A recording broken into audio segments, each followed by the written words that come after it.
Welcome back to the channel, yours truly DJ Song Expression, and today is all about equalization, or as we as engineers like to say, EQ. So what is the EQ? Device used for filtering frequencies. Simple. So if a frequency is too high, you use the equalizer to bring it down. If the frequency is too low and you need to hear it a little bit more, use the equalizer to bring it up. Now there are basically two types of EQs that we use. One in the studio, which is the parametric, and the graphic equalizer for live sounds, but there are others out there, but we are not going to hurt our head over those ones. What we really want to focus on now is understanding the frequencies, because that's very, very important to record it and also to mixing. So frequencies. Now human hearing is basically from 20 hertz to 20 kilohertz. So we got to understand the frequency range in between there, and that is where we would use equalizers to make sure that the music is appealing for each section of the frequency spectrum. Now let's look at it this way. If you want to learn the full 31 band EQ, it's very simple.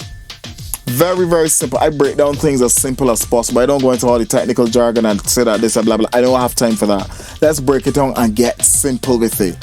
So the simple way is to learn the first 10 frequencies, and then once you learn the first 10 frequencies in the low, you multiply that by 10 to give you the mids, and then when you learn those second 10, which is 20, you multiply again, bada bing bada boom, and you get the high frequencies. And there's only one frequency that repeats itself 4 times, which is the 20, 200, 2K, and the 20K. Those multiples, those are the ones that repeat themselves 4 times. All the other frequencies basically repeat themselves only 3 times. So basically from 20 to 160 hertz, that's the first 10. So 20 hertz, that's one. 25 hertz, 31.5 hertz, 40 hertz, 50 hertz, 63 hertz, 80 hertz, 100 hertz, 125 hertz, and let's go for the big one, 160 hertz. That's it. Once you understand those first 10, you multiply those now, each one of those by 10, and we can step right into the mid frequencies. Check it out. So then we go to 200 hertz, 250 hertz, 315 hertz, yes, 400 hertz, 500 hertz, 630 hertz, 800 hertz, and then we get to 1000 hertz, which is 1K, and then from 1K we get 1.25K, and then from there we get 1.6K, and K stands for kilohertz. So now we multiply that second set, which was from 200 to 1.6K, by 10 again, which will jump us into the high frequencies. So let's go now. So we go 2K, 2.5K, 3.15K, 4K, 5K, 6.3K, 8K, 10K, 12.5K, 16K, and the final one that is multiplied to start over the frequency range again, which is 20K. Yep, and that's it. That's the full 31 band. Now why do we need to know these frequencies? Because you know what? Each instrument, vocal, they have a particular point in the frequency spectrum that they perform best at. That's as simple as I get. So understanding where a saxophone is in comparison to a drum, you won't want a saxophone to sound as boomy as a kick drum or as a bass. No, you won't want that. You don't want a hi-hat to sound like a tom. No, you want a hi-hat to sound nice and bright, sizzly. Yep. So understanding the frequencies will tell you where things are supposed to be within the music the frequency spectrum. Now, there's certain things that relate to the frequencies that will also be important. That's why you need to know them. Things like boomy, muddy, boxy, harsh, and thin. Those are the types of tones that happen within the music. So you might hear something and you might say that sounds very boomy, and that would take you to a particular set of frequencies. That sounds very muddy. That would take you to another set of frequencies. That sounds very harsh. That's another set of frequencies. That sounds very boxy. That's another set of frequencies that you're dealing with. And that sounds thinny. That's another set of frequencies. So the best way to learn those now and to be able to apply them is by putting on some music. Putting on, let's say if you only got a VST plugin of a 31 band EQ, that is perfect. Boost one frequency at a time and listen to the music and see what it sounds like. That's the best way to learn it. And then you would say, well, this sounds a bit boomy, boom, boom. It sounds a little bit muddy. It sounds like it was recorded in a box or in a bucket. Simple little things that you could do so you could train your ear to identify these things. Or this sounds a bit too harsh. This sounds a bit too thin. It's too bright. It's another term that you could also use, So when you listen to the frequencies, it will help you identify the frequencies in which these instruments are supposed to sit in. And there are like equalizer charts that tell you where certain instruments are supposed to sit within a certain frequency spectrum. So get those and you could just look them over and then try them on your own, get a horn and listen to it and see if it's really where you want it to be. But this is just a broad overview. When you're being creative, you might want to change things a little. Like in house music, you have a lot of filtering and stuff, so it starts like very cloudy and then it just opens up into a bright full song. So you have to be able to understand the frequencies and why you're doing what you're doing. So for now, just get to learn the frequencies and understand which instruments sit down in which frequency spectrum, and you'll be good to go and start from there. That's the most important thing, because mixing, even recording, is all about the frequencies, having to understand the frequencies. And if you don't understand the simple 20 hertz to 20 kilohertz and where things are supposed to be in there, you would always end up in a lot of problems when it comes to recording and when it comes to mixing, even when it comes to the mastering section. So you always become blameable. This here sounds this way. I don't like how my music sounds. It sounds weak. It sounds like that. And that's because sometimes the instruments that you have treated with some EQ is not the right type of treatment for that instrument, because you're trying to place it in a frequency spectrum that is not really supposed to perform that well in. And once you can figure out where it's supposed to sit down properly, then you hear the sound sounding a lot richer and fuller. Now, one thing that I don't like to do is to tell people, oh, you need to boost this frequency, or you need to pull down this frequency, like in the vocal, you need to boost the one. I've heard many people saying that before. Well, my friend, let me explain to you carefully why I don't like to give out that information or say anything. When it comes to mixing especially, it's all about listening to the material in front of you. Listening to what you have in front of you before you do anything.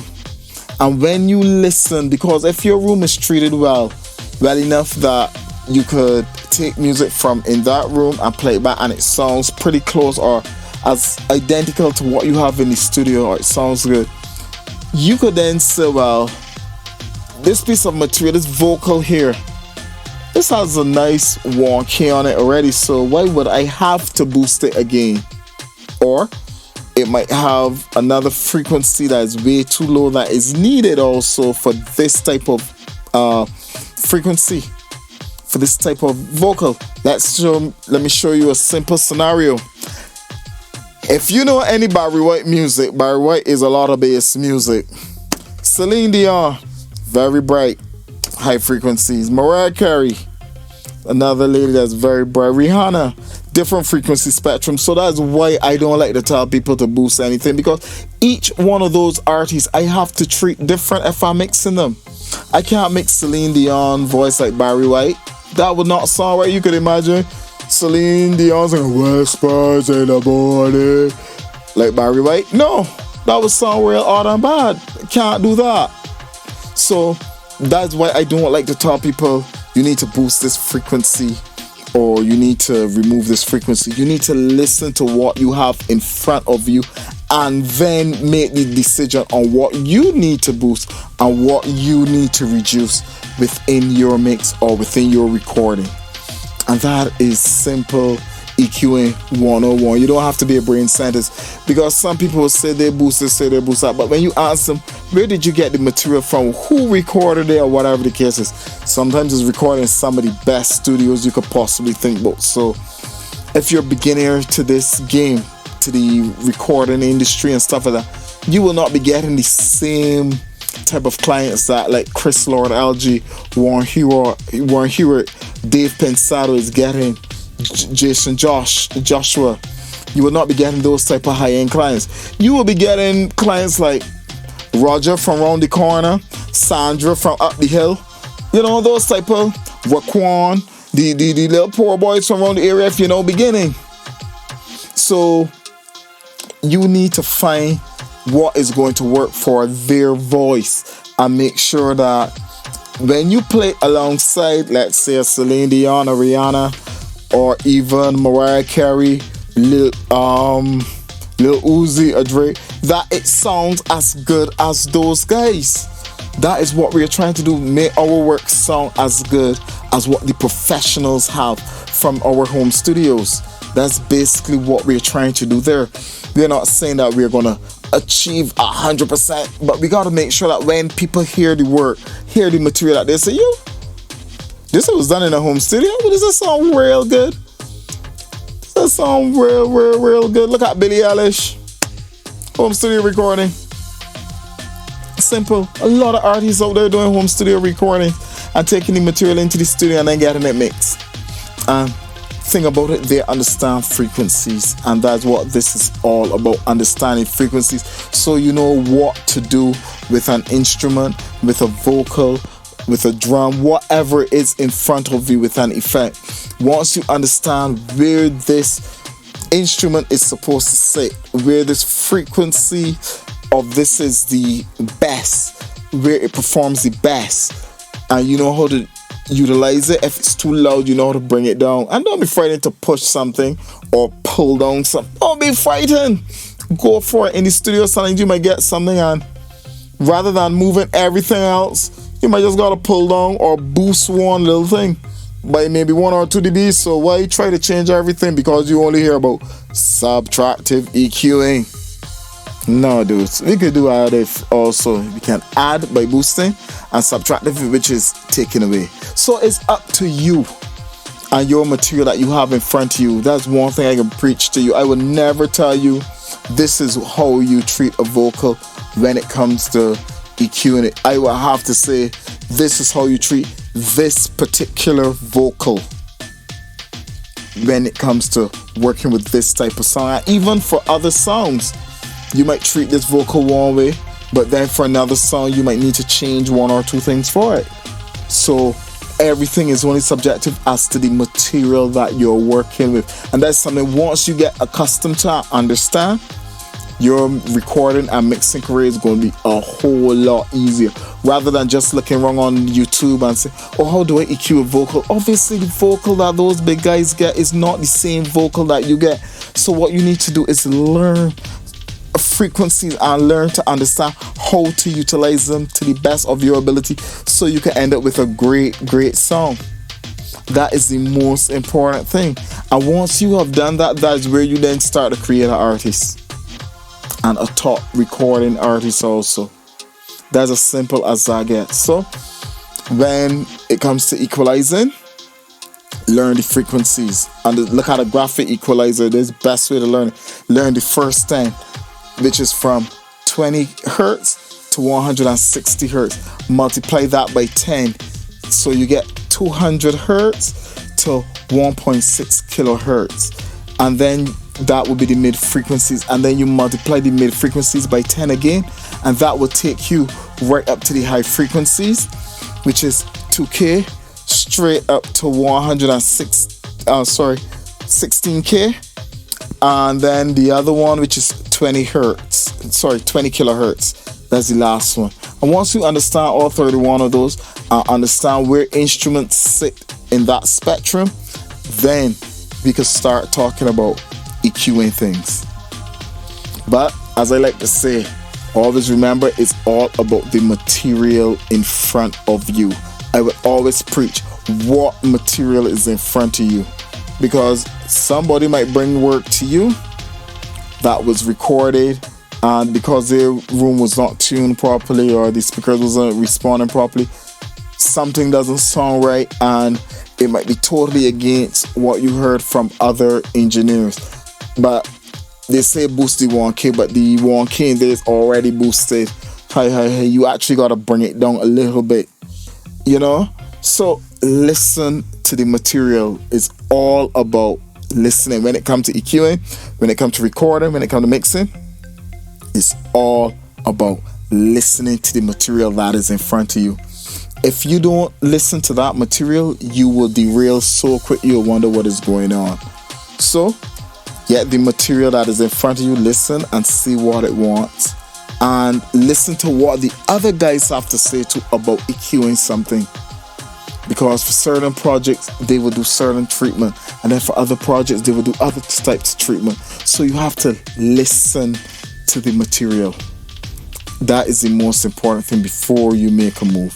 And then the final thing that I want to touch on is that some people ask me, since I did my compressor video, some people was asking me, which one do I do first? Do I EQ first or do I compress first?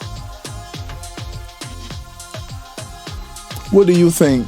It's like this here for me, and I can put it to you in layman terms. When it comes to mixing, yet once again, I say listen to the material, because if the thing is well recorded, you might not need to EQ it or anything like that. You might just need to compress it a little bit. You might be that lucky. You got, sometimes you get some material that you like, yeah, this person makes this already, yeah, because it sounds that good, you know? Or it might be a situation whereby you definitely have to use EQ first. But as I say, you need to listen to the source material. You need to listen to the material first. And then the other thing too, you're asking yourself the other question: which point of the production are you at? Are you at the creative stage where you might say, let me compress this then EQ, because this is a creative thing that you're doing? Think about it. That's why I say listening to the material, know what you're looking for is very, very important. So sometimes you just have to go on trial and error. You try it, you say, let me try compressing first and see what it sounds like, and then EQing.